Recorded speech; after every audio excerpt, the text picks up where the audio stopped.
you've got the resume that every drummer in Australia would kill for, having played with bands like the Angels and GANGgajang and now the Dinosaurs.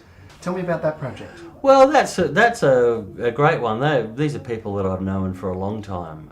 I've known Mark Evans since 1976 when we used to share the studio with the Angels and AC/DC. Les Gock I've known as well, through Hush back in those days. And Mark Gable I sort of run into, here and there over the years. And it was just one of those things where Mark rang up and said that he and Les were thinking about having a bit of a play, and would I come and play some drums, and I'd just been speaking with Mark Evans actually, and I said, well, why don't we get Mark to come and play some bass, and we'll just have a jam. So we came to this room here and had a jam and enjoyed each other's company and in each other's music, and now we're going to make a record. Right. Yeah. A little bit. Not much. But this is a bit we got to expand on it.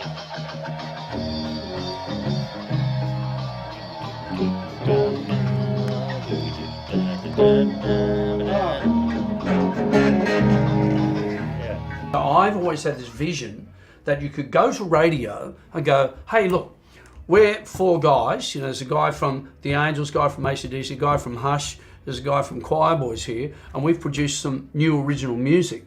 And it's the kind of original music that you left off at when you stopped playing new music and started playing classics. This is what you would have been playing. And then we did the 2006 countdown tour. Hush played there, Choirboys, and we kind of got along. We had a good time together and did some stuff, and we started hanging out, and I said, well, why don't we kind of put together a band playing the sort of music that we wanted to play back in the early 70s when we were forming bands. It's great working with the guys, with Gable and Les Gock and Buzz. It's just that we've all known each other for so long anyway. Yeah. So it's just easy, and we've all got similar ideas about what we'd like to do, and we're all throwbacks to like that 70s and 80s guitar band. But I got to tell you, it's great to be playing bass again. I got the bass I got in at the moment. It's the old one off the Long Way to the Top clip on the back of the track. All and right. it's just I'm a real throwback today. It's great. It sounds exciting.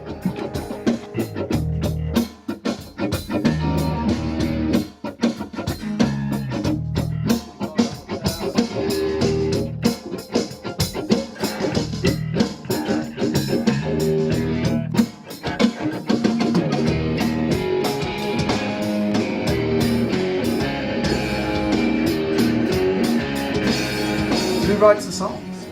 We all do.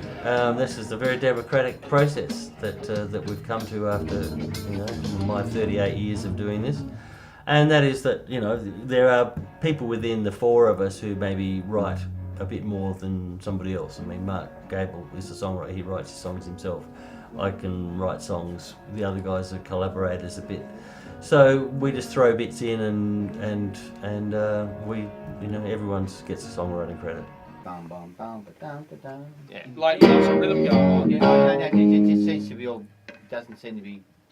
Is there too many notes? No, I just know the notes are okay. It just seems to all be a bit frank. There's too much playing. Yeah, Simplify the groove. yeah, it just doesn't seem to match up with the other bit. But anyway, let's keep running it because It'll fall in place. something will come out of it. Maybe. I'm having trouble seeing where it's going and what it means exactly. Yeah, it doesn't mean anything at the moment. Well, it's I think all it is a jam from the both of us so far. yeah. Can add something then. Well, I'm trying, but Go on then. I have limitations because of my age.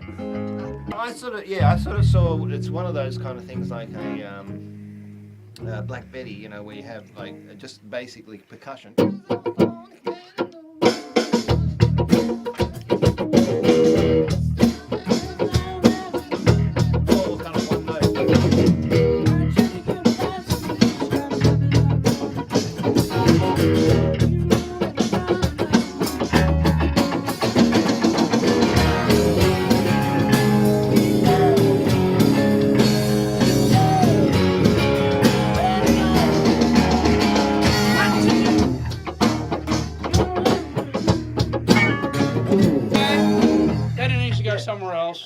obviously. And I like the because when we do the riff, and you did just like 2 words or something. Oh yeah, it was the first thing that came to my head, you know. So, okay, you know how it starts, you know it does the thing, you know how it does the next thing, you know it does the next thing, then it needs to go to somewhere else. What's it going to go to?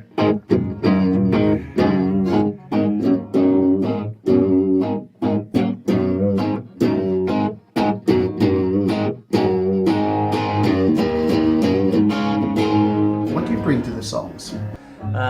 Sometimes it's the groove, sometimes it's a guitar figure or something, because I play a bit of guitar too. I have to show you my guitar style later on. I'd love to see it. Yeah. You'll be surprised. Playing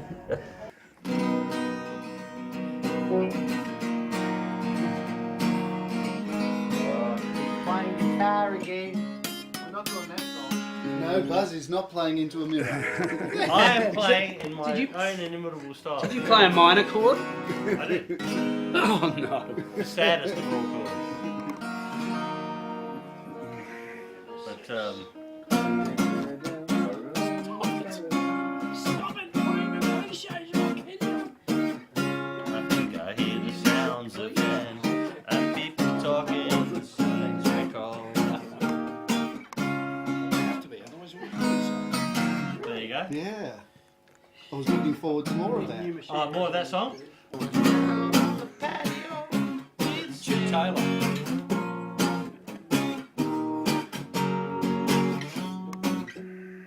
Look at that style. The guitar's upside down. That's so weird, dude. Don't call him. Look at this. Don't call him weird. He's your drummer. Oh yeah, that's right. You're weird. That is weird. That's his. No. No. I better get back to playing drums before you freak out too much.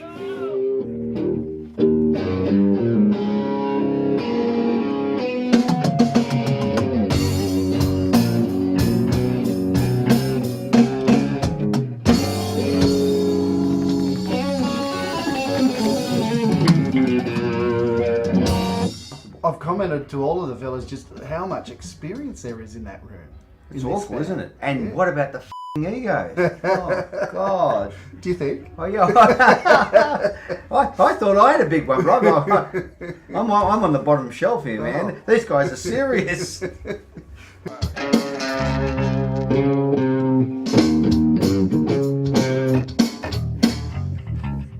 you hit my hand. How different is it from playing in a band like the Angels? Well, musically, kind of the same. I mean, most bands are the same musically. Where this group of people are different to what the Angels that I was in, where people actually have got, full respect for what people bring to the table. There's no, well, I'm better than you. It's just everyone's equal, and that's the same of the Angels that I'm in now, which is the Angels 100%, which is with Doc and Bob Spencer and James Morley and Jim Hilbert. Right. Yeah. Okay. Yeah. Is that band going to record anymore? Yes, we're going to record and we're going to tour as well. We're ready to start in February. We're doing some gigs ourselves in February, and we're doing the ZZ Top Guns N' Roses tour. Wow. That'll be interesting. That'd be great. What supports have you done over the years? Memorable supports for me would be David Bowie. Did 7 gigs with him in Australia with the Angels in 1979, 78. It was fantastic. Yeah. Got to meet him and all of his band and hang out and, drool at the great musicianship that he had on show. Other ones, Cheap Trick were great. We toured America a couple of times, a bit of America and France with Cheap Trick. They were really cool. Other than that, pretty much. Oh, AC/DC was good. Yeah, that was good fun doing that. Yeah. When was that? 1980. Right. Okay. Yeah. So the After Bond. After Bond, yeah. Right. Yeah. He was a good friend of mine. Yeah. When you were with GANGgajang, you had quite the successful time of it too. We did. That was one of those things that right place, right time, right record company. You know, one of these little things that you know that you have to do to get an artist or a band happening. Everything seemed to line up for that band. It was brilliant. It was just a not, I was going to say a fluke, but it's not. You know, maybe it's just meant to happen. But everything lined up. You know, we had a great song, we had a great band, we had a good record company, an independent record company through a major, and the record company boss's girlfriend was the national sales manager. So everywhere we went, we were connected up. You know, it was very cool. Yeah. You've had such an eventful time of it. There must be a book coming out. Well, somebody's actually asked me to write a book, and I might do it with a friend of mine actually, because there's a whole lot of other stuff, all the other stuff that I've done in film music. I've done quite a lot of that, and I did a lot of recordings that people don't realise that it was me playing drums on them, or guitar in some case. Yeah. Well, there'd be hell interesting chapter after chapter on just every aspect of your career, each of the different bands, but you've just had so many things. Yeah, well, it's just, I think, one of those things that I recognised really early, that just being a drummer in a rock band probably wasn't going to sustain me financially, and that maybe having some other strings to my bow is not a bad idea. So I learned how to engineer, and when I learned how to engineer, I could then produce, and I could engineer and produce, just do it myself. And that led to the film music. And in the meantime, I just kept, playing on people's records. People had asked me to come and play, and that was kind of nice. What films did you work on? The main ones that you would know would be Heatwave, which was a Phil Noyce film with Judy Davis, Starstruck, which was a Gillian Armstrong film. A couple of others, Darkroom and Hoodwink, which were kind of smaller films. Sweet and Sour, the series for ABC, I was the associate music director for that. Right. A couple of other films, one was called Tenderhooks, which did pretty well. Greetings from Wollongong was a Ruben Mamoulian prize-winning film. It was just an independent film from the early 80s. Some people have told me that there's just too much pressure with it, they don't enjoy it. Film music? Yeah. I love it. Yeah. I love it. I'd do that all day, every day if I could. If I could make a living out of making film music, I'd do it. What records? You mentioned that you did some session work. Yeah. Played on some one's records. Reckless by Australian Crawl. That was you. That's my drum machine doing the kick and the snare, my real hi-hat, and I'm playing the keyboard in the little line in it, and that whole Semantics album, actually, I'm playing on all of that. Actually, I love that song when it came out. That was a great one. Yeah. Mondo Rock's Chemistry, I played drums on that. Oh, did you? Yeah. Okay. You weren't in Mondo Rock. No. You see, I was just playing drums in between Ratso and JJ Hackett, and I did the record. Just other bits and pieces that you know. Who else would you know? Swanee Records, I've done them. Party Boys, they've got three albums with the Party Boys. Cold Chisel's 20th Century, I played on a bit of that. Right. Jimmy Barnes, No Second Prize, played drums and piano on that. Richard Clapton's Solidarity, Great Escape. There's quite a few. I can't quite remember them all. There's lots of others that you wouldn't know, Yeah. Boy, I'm just so in awe of all the stuff you've done, What do you hope to do musically in the future? I reckon just keep doing what I do. I mean, I like writing, so it's great to have a few different outlets, and there's a few other guys that I write with as well in different genres. There's a young fella called Adam James that is ostensibly a country singer, but he does a bit of work for the Foundation, and I write songs with him, and we write songs which are kind of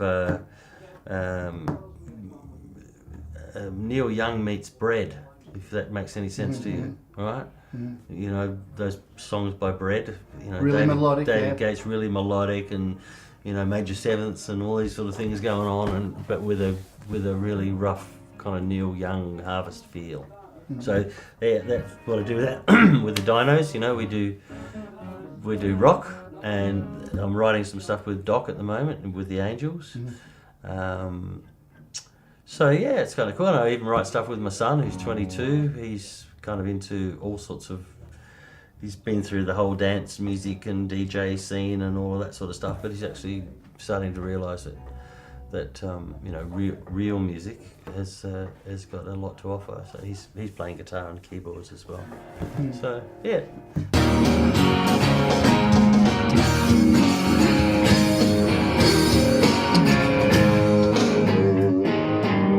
And where did you finish up with that? On the A? Did you? Yeah. Got a B. What are you laughing at? Is it every suggestion here? If he says go to B, you look at me and you laugh. What if he had said go to E? Would you have laughed again? B's funnier.